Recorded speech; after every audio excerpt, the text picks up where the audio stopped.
Alors j'ai devant moi la première ministre de l'Angleterre, la mère de Catherine II de Russie et bientôt Eleanor Roosevelt. J'ai l'impression que vous aimez quand même sacrément les personnages puissants. Vous savez, quand vous êtes acteur et que quelqu'un vient vous chercher pour vous demander de jouer une Margaret Thatcher, une Eleanor Roosevelt ou la mère de Catherine II de Russie, c'est difficile de leur dire non. On se sent tenu de dire oui et c'est seulement après qu'on réfléchit aux conséquences de combien on peut être gêné ou humilié par ce rôle.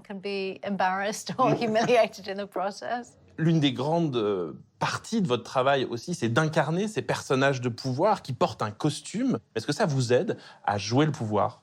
Vous savez, au bout d'un moment, je me suis rendu compte que je pouvais ne pas porter la perruque, que je pouvais ne pas porter la robe et que je pouvais tout de même être Thatcher. Et vous pourriez quand même ressentir, assis en face de vous, qu'elle est quelque part dans la pièce.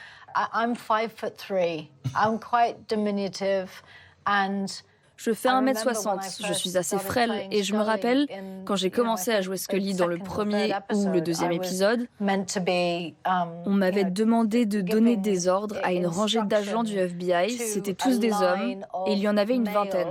Et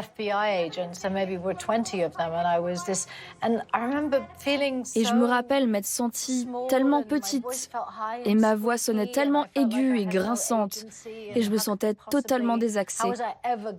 Je me demandais si j'allais un jour me sentir assez confiante, que j'allais avoir assez de pouvoir en moi pour rendre tout ça cohérent, que ça pouvait même exister, qu'ils allaient même m'écouter. Donc ça doit vraiment venir de l'intérieur.